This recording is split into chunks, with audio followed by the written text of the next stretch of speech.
fellow tribesmen, my name is Matt, aka Cygnusord. In this video, I'm talking about saving some sample time on your Electribe 2 sampler. As you know, the Electribe sampler only has 270 seconds of available sample time. If a sample is in stereo, it takes up twice that time. So, if you have a sample that is 3 seconds long and in stereo, it will actually take up 6 seconds of sample time. So the first thing we can do to save on sample time is to load all our samples in mono. And let me show you my sample right here, which is loaded in mono. By loading all your samples in mono, you're cutting the time they take up by half. Personally, I don't feel the need to use stereo samples. If you have a sample you want in stereo, you can simply load a mono sample on 2 parts and pan each part left and right respectively. So the next thing I want to talk about is speeding up your samples. By using this workaround, you will be able to expand the amount of samples you can actively load on your Electribe. In this example, I will be using Goldwave. However, you can use Audacity or the software of your choice. So let's listen to this sample here. It's a 12-second long string. And I really love a lot of long, drawn-out strings. For me, they add a lot of mood to tracks. So if I load this as a stereo file, it's right now currently as a mono 12 seconds. It will actually occupy 24 seconds of sample time. If I have 10 strings I want to load like this, basically all of my sample time is just gone. So to get this down to a more manageable time, we're simply going to speed it up a bit. In Goldwave, you select Effects, and then Time, and here you will see several options. So let me simplify this for you. Looking at the tool, you see that there's an option for Rate, Similarity, and FFT. We're going to use Rate. This will keep the sound accurate and not alter it other than the speed and pitch.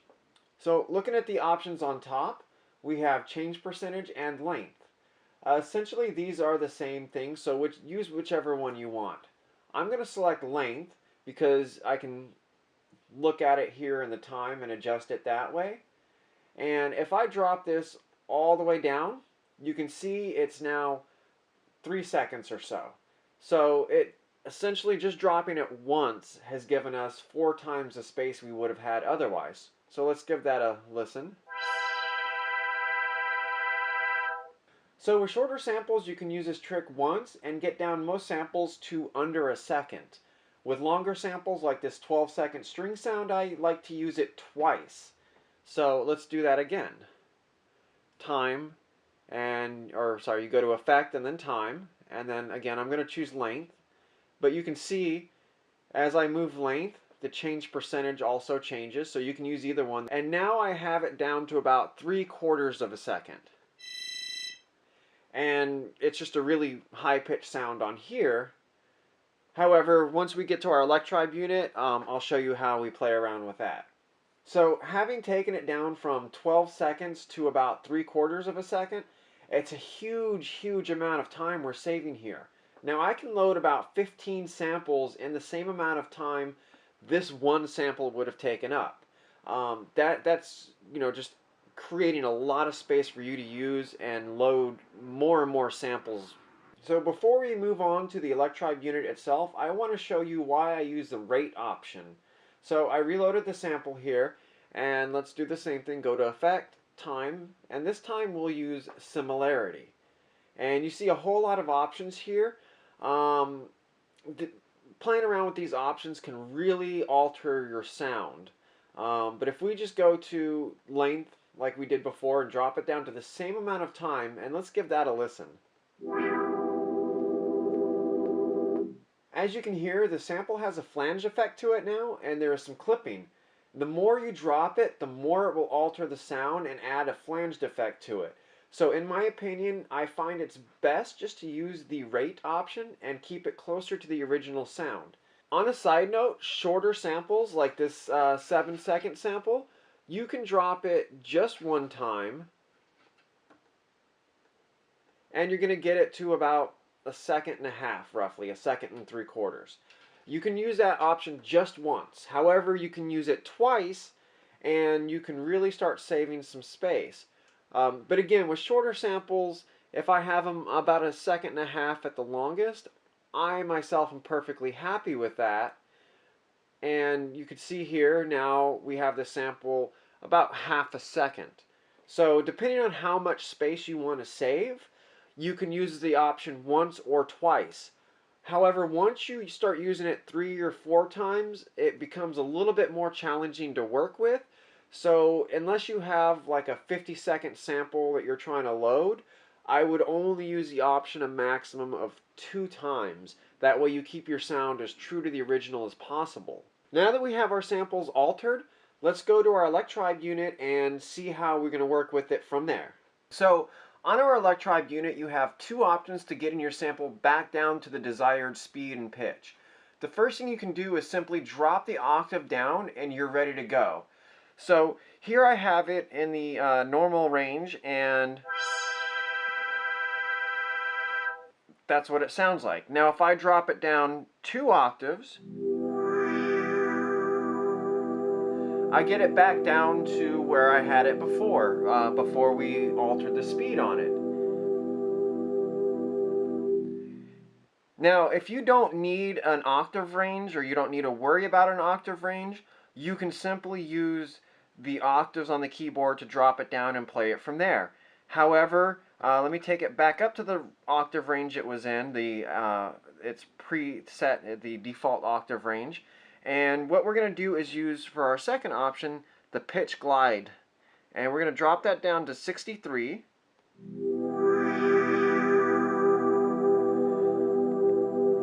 And by dropping that down to 63, that's essentially dropping it 2 octaves without actually doing that on the keyboard. So that way on the keyboard itself, if I want to drop it 2 octaves and then use that range,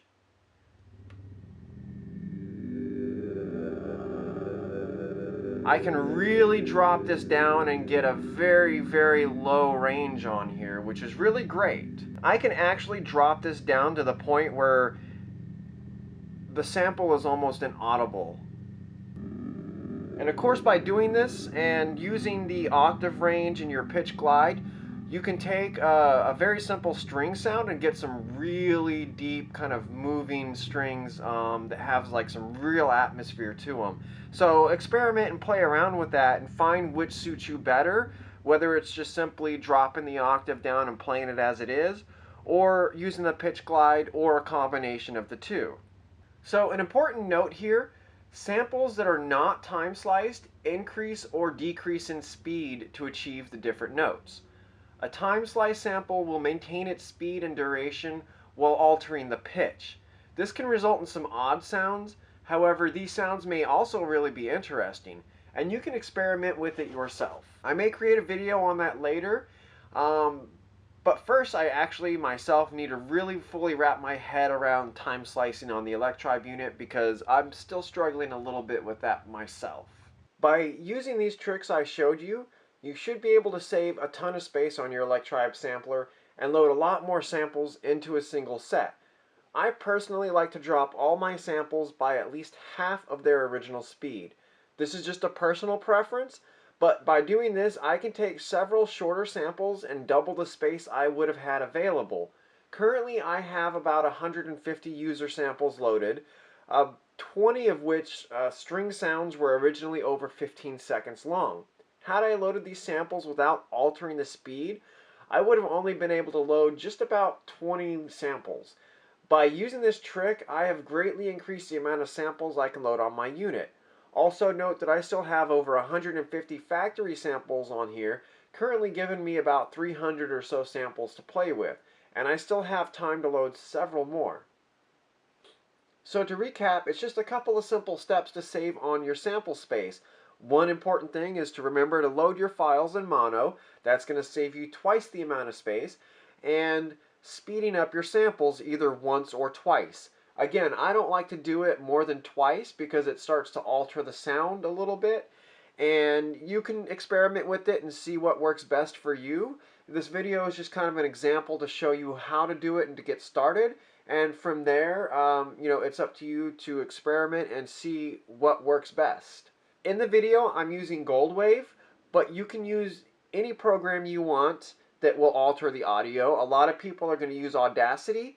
The layout and the options are a little bit different, but it's going to be essentially the same process. You're just speeding up your samples and saving some time. So with those two things, you can really start packing a lot of samples into your Electribe, because you do have 999 user sample slots to work with, and we want to utilize every one possible when we're playing around with our Electribe. So I want to thank you for watching and ask that you guys drop a like and a subscribe, and keep posted on future videos because there's definitely more to come. You can also find my music videos by my music project Cygnus Orb here in this link.